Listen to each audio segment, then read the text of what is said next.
دروستان بێماوەڕان دوژمنانی ئەم ئاینە پیرۆزە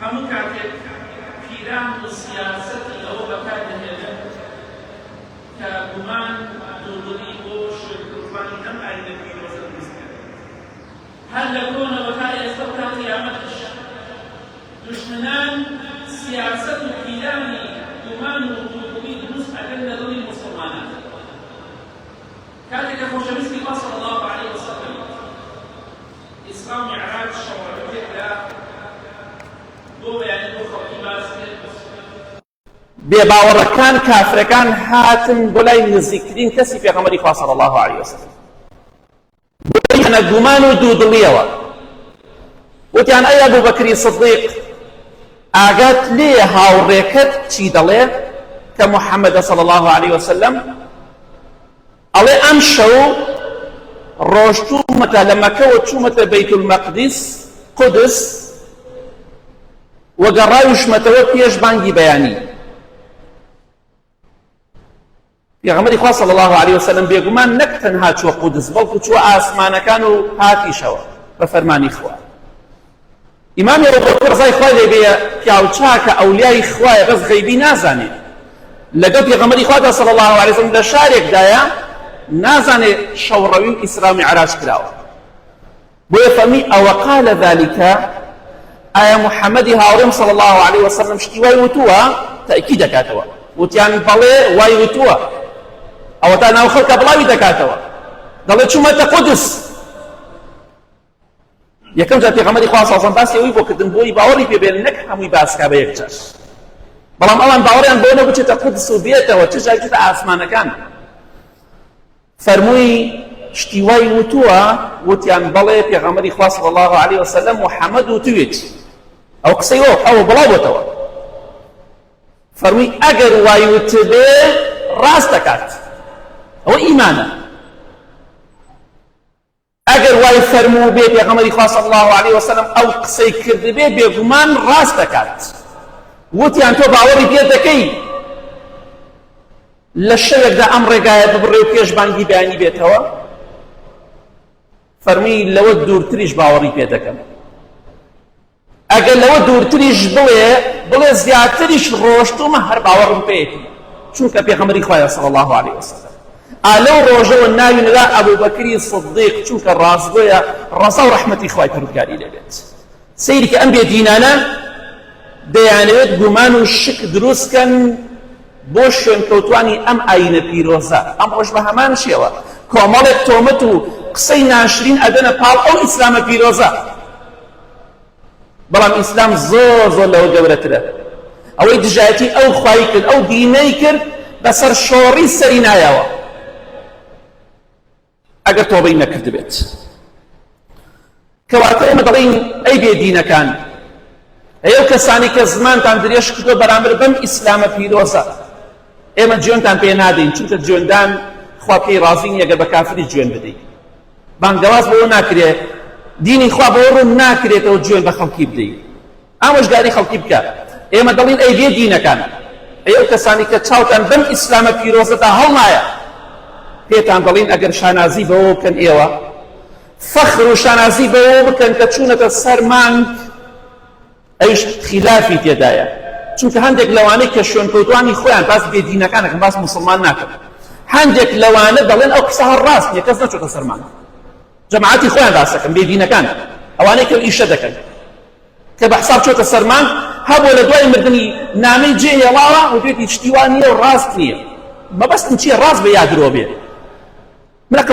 مەسەلەو نییە بەڵام ئێمە دەڵێن ئەگەر ئێوە شانازی بەوە بکەن چوونەتە سەر مانگ ئێمە شانازی بەوە دەکەین کە محەممەد صلی الله علیه وسلم کە مامۆستا و پێشەوا و قدوە و سەرکردە و هەموو شتێکی ئێمەیە چۆتە سەروی حەوت ئاسمانەکەیش نەک مانگ سەروی حەوت ئاسمانەکەیش چۆتە خزمەتی خوای پەروەردگار کەواتە گومانت لە دینی خوادا نەبێت هەرچی خوا فەرموو بێتی هەرچی خۆشەویستی خوا فەرموویەتی ساسم حەدیث صحیح بێ گومان و دوودڵی تێدا نەبێت وەکو ئیمامی ئەبوبەکر بە ڕەزا و ڕەحمەتی خوای لێ بێ بڵێ پێغەمبەری خوا صلی الله علیه وسلم هەر شتێکی فەرموو ڕاستی فەرموو ڕاستی فەرمووە ئەوەشی پێچەوانە بڵێ ڕاستی نەفەرمووە. ئەوە دینداریە، ئەوە ئیمانە. خۆشەویستان کافرەکان و بێدینەکان هەموو کاتێک هەوڵی ئەوە ئەدەن ئەو دینەی ئێمە، ئەو ئاینە پیرۆزەی ئێمە بە شێوەیەک بناسێنن کە دینی خوێن ڕشتنە. ئەم ئیسلامە دینێکە خەڵکی دەکوژێ. لە حەدیثێکی صحیح بخاری مسلم دەهاتووە، ئیمامی بخاری مسلم ڕوایەتەکەن ڕەحمەتی خوای پەروەردگاریان لێبێت، ئیمامی عەبدوڵڵای کوڕی عومەر ڕەزای خوای لێبێت دەفەرمێت لە خزمەتی خۆشەویستی خوا دابووین صلی الله علیه وسلم لە غەزایەکدا. ئەمە ئیسلامە. خۆشەویستی خوا صلی الله علیه وسلم ڕەئا ئیمڕەئەتەن مەقتوولە، ئافرەتێکی بینی کوژرا بوو، ئافرەتێک کوژرا بوو، کافرە بێدینە بەس کوژرا بوو. خۆشەویستی خوا صلی الله علیه وسلم ئینکاری کرد و نەهی کرد، فەرمووی چۆن ئافرەتان کوشتووە؟ کە کوشتێتی لەوانەیە کافرەکان کوشتێتیان. مەبەسمان چییە؟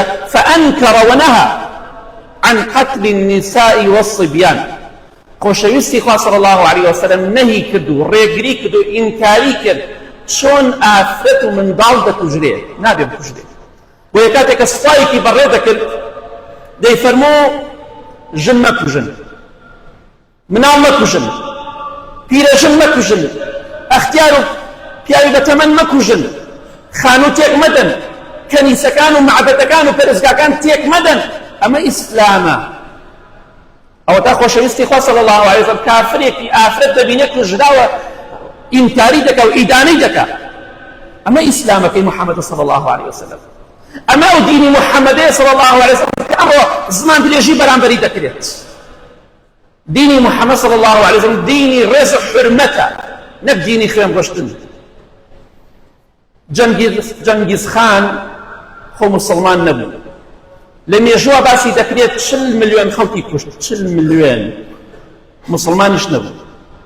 مین خان هەبوو، دیکتاتۆرێکی چینی بوو، لە ساڵ 49 بۆ دەسەڵات، ئەوەی کە باسی دەکرێت 70 بۆ 80 ملیۆن خەڵکی کوشت، 70 بۆ 80 ملیۆن.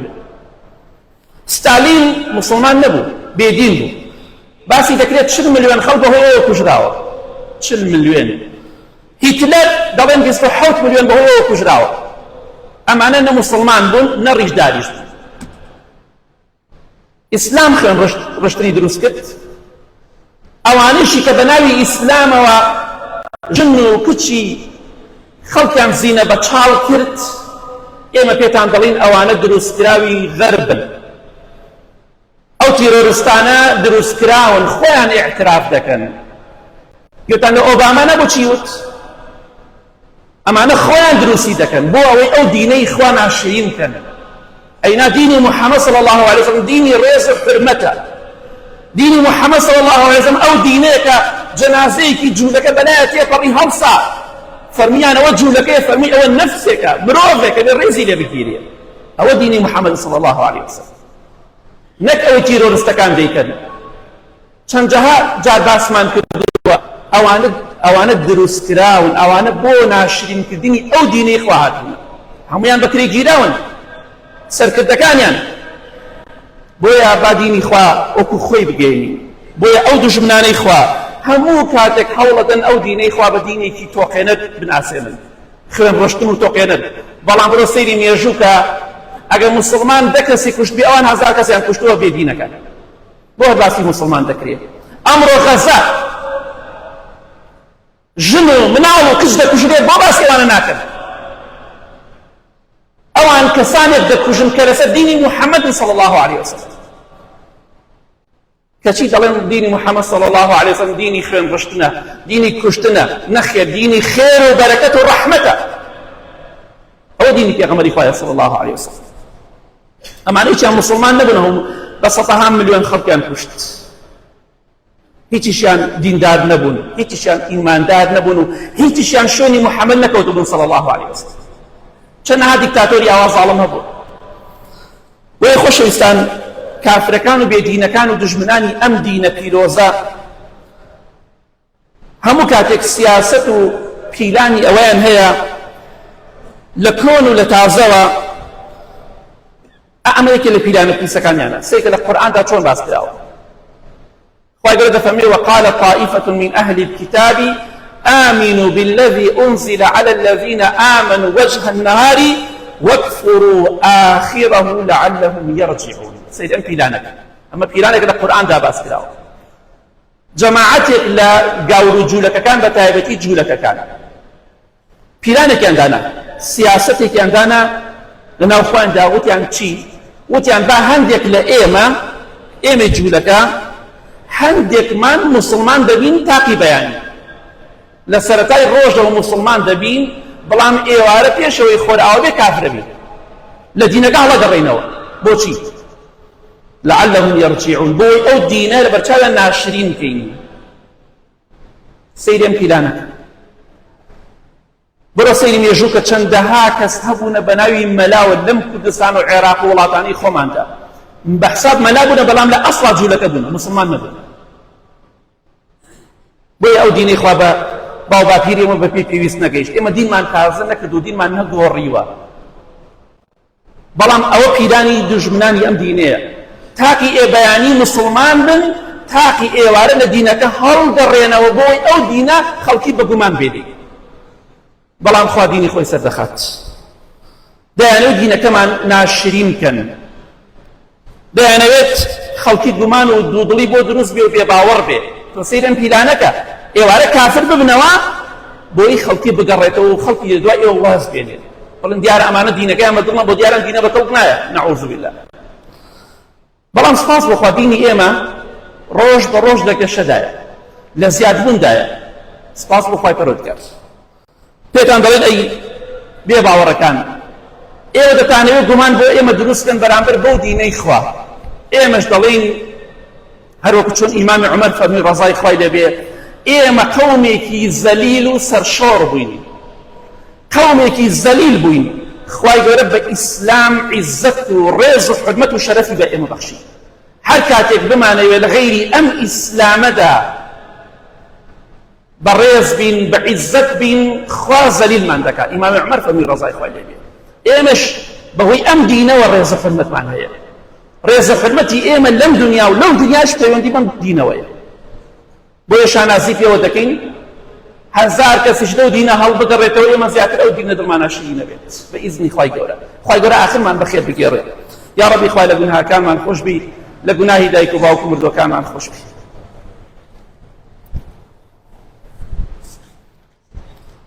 الحمد لله والصلاة والسلام على رسول الله وعلى آله وصحبه ومن والاه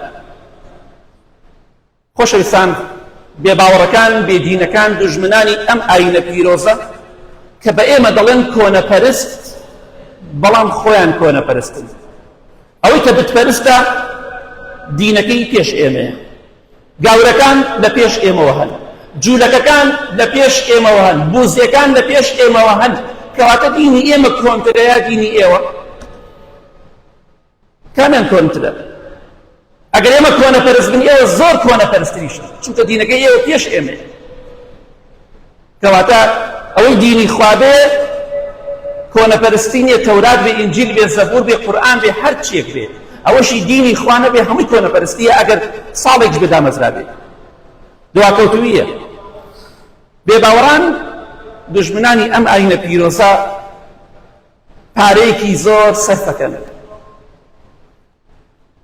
چەک و تەقەمەنێکی زۆر ئەدەن بەوانەی کە موسڵمانان دەکوژن و موسڵمانان ضەعیف دەکەن ئیتر عایب بە خۆیان بێ ئەو کەسەی کە پارەی پێ ئەدەن و چەک و تەقەمەنی پێ ئەدەن یا جاشی خۆیان بێ و بە کرایگیراوی موسڵمانان بێت گرنگ ئەوەیە دینەکەی خوا ضەعیف کرێ و موسڵمان بکوژرێت هەر کەسێک موسڵمان بکوژێ و ئەو دینەی خوا لاوازکە پڕچەکی دەکەن ئەمڕۆ دەبینیت موسڵمانان لە غەزە چیان بەسەرا دێت کێ دەیان کوژێ بێدینەکان جوولەکەکان دەیان کوژن بۆچی دەیان کوژن لەبەر ئەوەی کە موسڵمان شوێنی دینی محەممەد کەوتونە صلی الله عليه وسلم ژن تاوانی چییە مناڵ تاوانی چییە پیرە ژن و پیرەپیا تاوانی چیە دەکوژرێ بۆ باسی ئەوان ناکەن بۆ باسی تیرۆریستێ دەکەن کە بە کنێک گیراوی وڵاتە غەربیەکانن موسڵمانان دەکوژن و غەیری موسڵمانانیش دەکوژن بە هەمان شێوە کەواتە ئاگادار بن. خی گەورە دەفەرمێ إن الذين كفروا ينفقون أموالهم ليصدوا عن سبيل الله. کافرەکان بێدینەکان ماڵ و بوجە و شتەکانی خۆیان دەبەخشن بۆ ئەوەی ڕێگری لە دینی خوا بکەن، بۆ ڕێگری دینی خوا بکەن. تۆ دژاتی ئەم دینە بکە، دژاتی موسڵمان بکە، چەکت لەسەر ئێمە، خواردنت لەسەر ئێمە، پارەت لەسەر ئێمە، بەس دژاتی دینی خوا بکە. کەواتە ئەوان دەیکەن. تەماشا دەکەی خەڵکێکی زۆر دەکوژن لە هەموو وڵاتەکە. کێ چەکیدا بە بەعس ئێمە بکوژێ؟ کێ یارمەتیدا ئێمە ئەنفاق ئەو چیمە بارەمان بکە؟ ئەمان بوون. کێ ئەم میلەتێک کە دەچوە پارچەوە؟ مسلمانان یا غەیری مسلمانان؟ ئەو دینە کێ تێکیدا؟ ئەو کوردە کێ پەرتەوازی کرد؟ ئەوە عەقڵێکی ئینسانە. هەتا ئیسلام، هەتا حکمی ئیسلام و خەلافەتی ئیسلام هەبوو، کورد هەموو یەک کارچە بوو. کە حکمی ئیسلام نەما، کورد ئەوەی بەسەر هات بووە چوار پارچەوە. تەفرەقە بوو، دروست بوو. کەواتە ئیسلام بەرەکەت بوو، نەک غەیری یعنی ئیسلام کە عیلمانێتی بێدینەکانە. دەی کاکە 150 ساڵەوە پێش کوا کرد چوار بەش بوو. 200 ساڵ، 300 ساڵ، 500 ساڵەوە پێش، 1000 ساڵەوە پێش.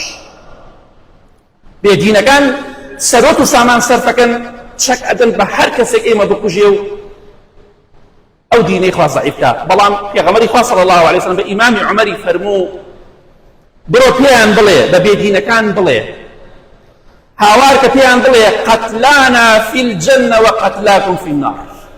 کوژراوی ئێمە لە بەهەشتایە و کوژراوی ئێوە لە ئاگری دۆزەخایە. بۆیە ئێمەش پێتان دەڵێن شانازی دەکەین. لە هەر شوێنێکی ئەم سەرزەویە بمان کوژن، ئێمەی مسلمان لە بەهەشتین بە ئیزنی خوا، بەڵام ئێوەی بێدین هەر کاتێ بکوژرێن یا بمرن لەناو جەهەنەمدا. ئەو مزگەنی پێغەمبەری خوا صلی الله علیه وسلم قەتلانا فی الجەنە وقەتلاکم فی النار. کوژراوی ئێمە لە بەهەشتایە، ئێمەی مسلمان کوژراوی ئێوەی بێدینیش لە دۆزەختایە. جا کێ سەر شۆڕە بێ بەهەشتی یا دۆزەخی؟ بۆیە بەخوا ئەگەر نەیش کوژرێن هەر دەمرین. ئەوانشی کە ئەم مسلمانان دەیان کوژن، لە مسلمانان ئەگەر نەش کوژرێن هەر دەمرن، بەڵام ئەوەی بە شەهیدی بڕوا سەربەرزە، بردووێتیوە، شانازی بە ئەو دینەی خواوە دەکات. بۆیە بە بێدینەکان دەڵێن ڕۆژێک دێت دەرئەکەوێت کێ خەسارەتمەندە، ئێمە یا ئێوە. خوای گەورە دەفەرمێ بێدینەکان چیان دەوێت؟ یوریدونە لیطفئوا نور الله بأفواههم والله متم نوره ولو كره الكافرون. کافرەکان دەیانەوێت ئەو دینەی خوا بە فووی دەمیان بکوژێنەوە. قسەیەکی کوردەواری هەڵێ بەری خۆر بە بێژنگ ناگیرێ، بێژنگێکت پێ بەریەوە خۆرە بگری ناگیری. خۆر گەورەیە. دینی ئیسلامی وەکو خۆرێک دەدرەوشێتەوە بەسەر زەویە. ئەگە بتەوێت بە بێژنگێ بە شتێک بەرەنگاری ببیتەوە، بە فووی دەمت بێتەوە بیکوژێنیتەوە، خۆمە ئاگرێکی شقاتەیەک نیبی، گەورەیەک و خۆر دەدرەوشێتەوە. بۆیە دەیانێت بە فووی دەمیان ئەو ئیسلامە بکوژێنەوە، نورەکەی خوا بکوژێنەوە. بەڵام خوای گەورە دەفەرمێ خوا والله متم نوره. دڵنیا بن ئەی بێدینەکان، خوا نوری خۆی ئەو ئیسلامە تەواو دەکات و بڵاوی دەکاتەوە، با کافرەکان و مجریمەکان و مشریکەکان پێیان ناخۆش بێت. ئەو خوا دینی خۆی بڵاو دەکاتەوە و وعدی داوە. بۆیە خوا خاوەنی ئەو دینەیە، خەم مەخۆن. کاتێ ئەبرەها هات وەکو کای خوراوی دەکرد. خوا خاوەنی ئەو دینەیە، من و تۆ خاوەنی ئەو دینە نین. خوایە کە ژیانی من و ئەو بێدینانەی بەدەستە خاوەنی ئەو دینەیە. بۆیە خوا دینی خۆی تەواوەکە، ئەگەر کافرەکانیش پێیان ناخۆش بێت، با پێیان ناخۆش بێت. خۆشەویستان، بێگومان پێغەمبەری خوا فەرمێ صلی الله عليه وسلم ليبلغن هذا الأمر ما بلغ الليل والنهار ولا يترك الله بيت مدر ولا وبر إلا أدخله الله هذا الدين. مزگەنێکی خۆش. خوای گەورە ئەو دینەی خۆی ئەگەیەنێتە هەر شوێنێک کە ڕۆژ و شەو بۆی بڕوا، واتە هەر شوێنێک ڕۆژی لەسەر هەڵبێ، ڕۆژ پێی بگا و شەو پێی بگا، ڕووناکی و تاریکی پێی بگات، خوای گەورە ئەو دینەی دەگەێنێتە ئەو شوێنە. وە خوای گەورە ڕۆژێک دێ دوای لێ دەکات هیچ ماڵێک نامێنێ، لە دەشت بێ، لە شار بێ، لە هەر شوێنێکات جێگیر بێ، ئیلا خوای گەورە ئەو دینە دەخاتە ناو ئەو ماڵەوە. خوای گەورە ئەو دینەی خۆی بەڵاو دەکات. ئەمە وعدی پێغەمبەری خوایە صلی الله عليه وسلم. بێدینێک غیر مسلمانێکی وەکو پۆتین بینیمان هەمومان کە ئەڵێ صحیحی بوخاری کە حەدیثی پێغەمبەری خوایە صلی الله عليه وسلم کە دینی محەممەدە صلی الله عليه وسلم بام بێدینەکان بە خەم و خەفەتەوە بمرن. صحیحی بوخاری بکەنە زمانی ڕووسی وەریگەڕێن بۆ زمانی ڕووسی ئەمجا بەڵاوی بکەنەوە بە بەلاش. خوا دینە سەرخەت کەسێک بێدین بێ بڵێ صحیحی بوخاری بەڵاو بکەنەوە بە زمانی ڕووسی با خەڵکی بیخوێنێتەوە. خوا ئەو دینە دەگەێنێتە هەموو شوێنێک لە ڕێی تۆڕە کۆمەڵایەتەکان و ئەمڕۆ ئەو دینە گەیشتۆتە هەموو شوێنێک هەموو ماڵێک. بۆیە خوای گەورە دەفەرمێ قل موتوا بغیظکم بە خەم و خەفەت و مەراقەوە بمرن ئەی بێدینەکان. خوا ئەو دینەی خۆی سەرەخا ئەو دینی محەممەدە صلی الله عليه وسلم سەر ئەکەوێ. ئێستا حالێن ئیحسا و ژمێرایی کراوە ئەڵێ ناوی محەممەد صلی الله عليه وسلم لە جیهاندا ئێستا 133 ملیۆنی تێپەڕان. 133 ملیۆن کەم ماڵەی محەممەدی نەبێ. خۆت هەتا باوکە ناوی محەممەدە باپیرێک ناوی محەممەدە سەیرێکی کە سوکارەکەت پشتی زۆربەی ماڵەکان محەممەدێکیە صلی الله عليه وسلم. بۆیە دینی محەممەد صلی الله عليه وسلم بەڕێزە وەڕەفەعنا لەکە ذیکرەک. خوای گەورە محەممەدی صلی الله عليه وسلم بە گەورە داناوە بەرزی کردوتەوە. ناوی محەممەد صلی الله عليه وسلم ئێستا لەسەر زەویا یەکەم ناوە 133 ملیۆن تێپەڕاندووە. ئەوە دینی محەممەد صلی الله عليه وسلم بە قسەی ئێوەی بێدین دینی محەممەد صلی الله عليه وسلم لاواز نابێ. ئەوەشی ئیماندار بێ ڕۆژ بە ڕۆژ ئەو دینەی خوازاتە لە دڵێ شیرینە بێت. بۆیە لە کۆتاییدا دەڵێم با گوێ لە شوبهە و گومانی بێدینەکان نەگرین. بە ئەو دینەی خوا کە مایە سەربەرزی دنیا و قیامەتی ئێمە دەست پێوە بگرین بەری نەدەین خوا لە دنیا و قیامەت سەربەرزمان دەکات. بمان کوژن دەڕۆین بۆ بەهەشت ئینشاءڵڵا. ئەوەشی بمان کوژێ بێدین بێ بۆ ئاگری دۆزەخ دەڕوا کەواتە خەم مەخۆ. ئەم ژیانە کۆتایی پێ دێ. ئەو زاڵمەی کە مسلمانێکی کوشتووە و دژایەتی ئەو دینەی خوای کردووە تۆبەی نەکردووە کافرێکە زاڵمێکە بێدینێکە والله لەناو گۆڕەکەیدا پەشیمان دەبێتەوە. هەموویان پەشیمان دەبنەوە هەروەکو چۆن فیرعون لە سەرمەرگا کاتێک خەریک و دەخنکا وتی ئامەنت أنه لا إله إلا الذي آمنت به بنو إسرائيل. ئیمانم هەیە ئیمانم هێنا بەو خوایەی کە بەنی ئیسرائیل و موسا دەیپەرستێ سەلامی خوا لەسەر. ئێستا من مسلمانم وأنا من المسلمين بەڵام خوا لێی وەرنەگرت چونکە لە سەرمەرگا بوو. هەمووتان وەکو فیرعون پەشیمان دەبنەوە لە دنیاە دوای مردنتانی یەکسەر مباشر. بۆیە بێدینی بەڵاو مەکەنەوە بگەڕێنەوە بەلای خوا دیندار بن خواپەرست بن. ئێمە خوای گەورە خاوەنی ئەو دینێ سەری دەخات ئەگەر کافرەکان و بێدینەکانش پێیان ناخۆش بێت. اللهم اغفر للمؤمنين والمؤمنات والمسلمين والمسلمات الأحياء منهم والأموات من أهل السنة والجمعة والجماعات. يا ربي خوايا الشفاء نخوشكان من بدي. يا ربي خوايا أو كسي الظلم لا مسلمانان وغير مسلمانان دەکا. يا ربي خوايا بەگەورەی خۆدە ناوی بەری. يا ربي خوايا مسلمانان لە هەموو شوێ لەسەرخەی ئەو دینەی خوا سەرخەی يا رب العالمين. خوايا گیان آخرمان بەخێر بگێڕی نوێژ و ڕۆژ و عیبادەتمان لێ قبوڵ کەی. هەر کاتێ مرانمان دەلێمان ڕازی بی يا رب العالمين. خوايا گیان شیفای نەخۆشەکانمان بدەی بە تایبەتی ئەوانەی لە ماڵ و لە نەخۆشخانەکان کەوتوونە. يا ربي خوايا شیفایان بدەی. يا ربي خوايا آخرمان بەخێر بگێڕی لە دەرد و بەڵاو وڵاتمان بەدوور کەی لە زڵمی زاڵمەکان بەدوورمان کەی. خوايا گیان آمين آمين آمين وصلى الله على محمد وآله وصحبه أجمعين.